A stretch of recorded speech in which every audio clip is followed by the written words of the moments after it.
Kiio. Ja eelmisel laupäeval. Kallis Sipsiku pere, ilusat kevadet teile. Mina olen Dagmar. Ja mina olen Pillerin. Aga kas te teate, mis kevadpühad on järgmine nädal? Ülestõusmispühad. Ehk lihavõttepühad. Ehk kiigepühad. Ehk munadepühad. Just nii. Ja täna meil ongi plaanis kõik koos mune värvida. Ja selle jaoks läheb meil vaja tooreid kanamune, sibulakoori ja kangast. Kas olete tähele pannud, et vahel, kui panete pesumasinasse pessu 2 sokki, välja tulebki ainult 1? Ja seda ühte ilmapaariliselt sokki ongi väga hea kasutada siis, kui me värvime sibulakoortega mune. Mustri saamiseks võiksite kasutada näiteks tangu või riisiteri või siduda muna ümber nööri, lõnga, niidi. Ja samuti värvi annavad erinevad taimeteed ja mustsõstramoos, sest pea kõik meie taimed annavad värvi. Kas alustame? Alustame. Võta muna, pane siia ümber sibulakoored. Seejärel pane muna soki sisse ja seo nööriga pealt kinni. Pärast seda paneme munad 10 minutiks keema. Aga nii kaua, kuni munad keevad, vaatame üle, mis on saanud meie eelmise korra meisterdustest. Minu eelmise korra meisterdus näeb täna välja selline. Purk on juuri täis ja purgist on välja kasvanud korralik puhv. Ja minu klaaspurgi tüüp on ka endal juuksed pähe saanud. Kui aiamuru me pügame võib-olla kord nädalas, siis kodus külvatud muru võiks pügada iga paari päeva tagant. Ja, miks mitte minu klaaspurgi tüübile vahva soeng pähe lõigata? Kaunist pühademuru on kõige rutem valmis 7 päevaga. Ja seda võib kaunistada pühadetibude või värvitud munadega.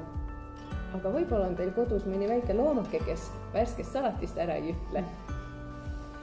Järgmiseks vaatame üle pildid, mis te meile saatsite. Aitäh teile!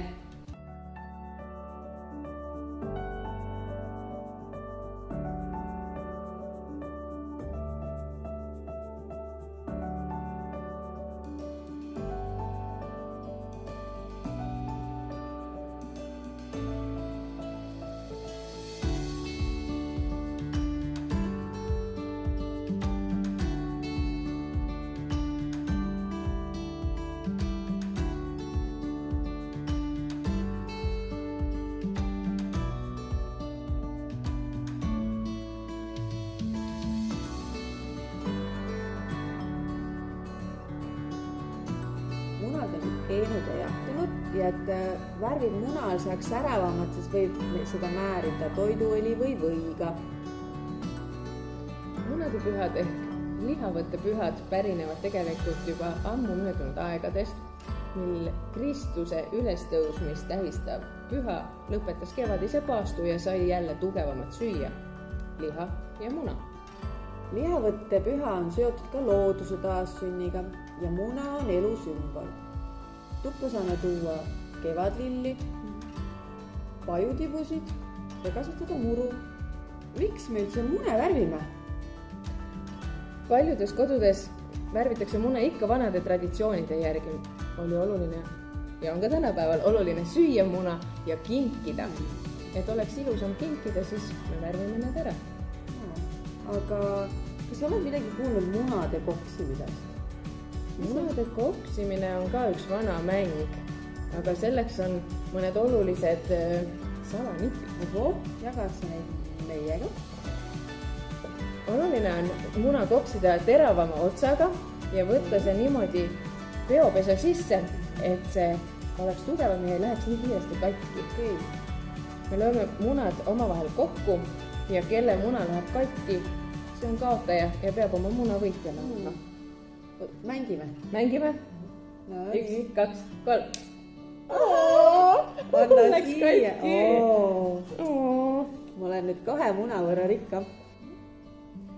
Munad on nüüd värvitud ja koksitud, aga teie pühade munadest ootame pilte sellele aadressile selleks kuupäevaks. Aitäh, et olite meiega. Kohtume jälle 2 nädala pärast. Seniks olge hoitud ja olge terved. Tšau!